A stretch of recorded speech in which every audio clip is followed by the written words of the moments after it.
If you're getting a divorce, I'm so sorry to hear that. It's definitely a stressful time for most people. And one of the best things you can do is pick yourself up again and work on moving forward, taking care of what needs to be done, and setting up the next phase of your life.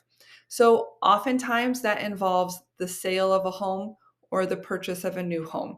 Here in the Seattle area, we have seen tremendous appreciation over the last couple years, which means many people have a good amount of equity in their home, which is great news, but that may need to be split between the spouses.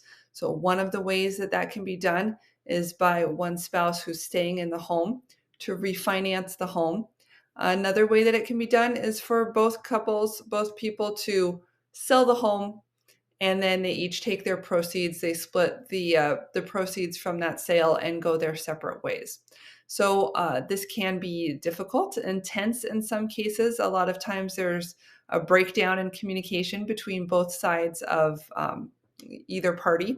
And so what we need to do then is to use the real estate agent as a mediator to go back and forth and make sure that everyone's questions are answered and that everyone's needs are being addressed, ideally without becoming antagonistic toward either party or pitting each other against.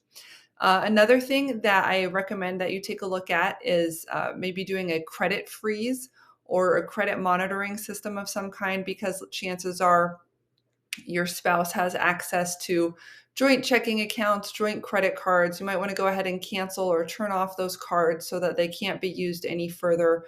Sometimes we see one party just overspending or even doing vindictive spending and not paying off those bills. So it's important that, to the extent that your name, your credit, your money is being used, because likely your spouse knows your social security number and birth date, other important identifying information.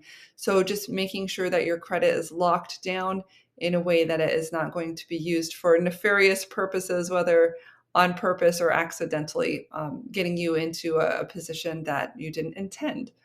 So go ahead and download the PDF associated with this video. It has some good information on what you'll need to do as far as planning the next steps to look at the sale of your home after divorce. And if you'd like to find something else to buy, we can also talk about that too, ideally with your credit and your savings still intact after the separation has occurred.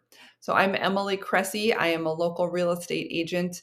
Have a lot of attorneys in the family, so I know that sometimes things need a little bit of extra finesse and need to be handled appropriately. I'm here to help you. I'll be here to answer all your questions. And if there's anything I can do to help, please let me know.